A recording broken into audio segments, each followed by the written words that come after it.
एक बार गांव के दो व्यक्तियों ने शहर जाकर पैसे कमाने का निर्णय लिया। शहर जाकर कुछ महीने इधर उधर छोटा मोटा काम कर दोनों ने कुछ पैसे जमा किए। फिर उन पैसों से अपना अपना व्यवसाय प्रारंभ किया। दोनों का व्यवसाय चल पड़ा। 2 साल में ही दोनों ने अच्छी खासी तरक्की कर ली। व्यवसाय को फलता फूलता देख पहले व्यक्ति ने सोचा कि अब तो मेरे काम चल पड़ा है, अब तो मैं तरक्की की सीढ़ियां चढ़ता चला जाऊंगा। लेकिन उसकी सोच के विपरीत व्यापारिक उतार चढ़ाव के कारण उसे उस साल अत्यधिक घाटा हुआ। अब तक आसमान में उड़ रहा वह व्यक्ति यथार्थ के धरातल पर आ गिरा।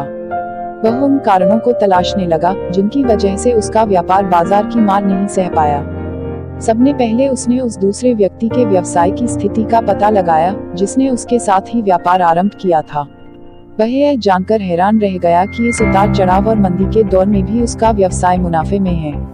उसने तुरंत उसके पास जाकर इसका कारण जानने का निर्णय लिया। अगले ही दिन वह दूसरे व्यक्ति के पास पहुंचा।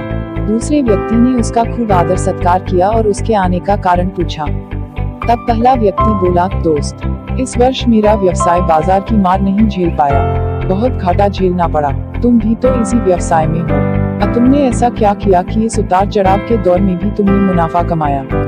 यह बात सुन दूसरा व्यक्ति बोला, भाई, मैं तो बस सीखता जा रहा हूँ, अपनी गलती से भी और साथ ही दूसरों की गलतियों से भी। जो समस्या सामने आती है उसमें से भी सीख लेता हूँ, इसलिए जब दोबारा वैसी समस्या सामने आती है तो उसका सामना अच्छे से कर पाता हूँ और उसके कारण मुझे नुकसान नहीं उठाना पड़ता।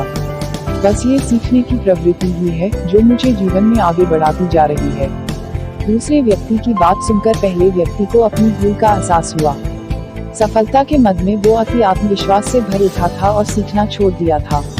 वह यह प्रण कर वापस लौटा कि कभी सीखना नहीं छोड़ेगा। उसके बाद उसने कभी पीछे मुड़कर नहीं देखा और तरक्की की सीढ़ियां चढ़ता चला गया। लेसन दोस्तों, जीवन में कामयाब होना है तो इसे पाठशाला मान हर पल सीखते रहिए। यहाँ नित नए परिवर्तन और नए विकास होते रहते हैं। यदि हम स्वयं को सर्वज्ञता समझने की भूल करेंगे तो जीवन की दौड़ में पिछड़ जाएंगे, क्योंकि इस दौड़ में जीतता वही है जो लगातार दौड़ता रहता है। जिसे दौड़ना छोड़ दिया उसकी हार निश्चित है। इसलिए सीखने की ललक खुद में बनाए रखें, फिर कोई बदलाव, कोई उतार चढ़ाव आपको आगे बढ़ने से नहीं रोक सकता।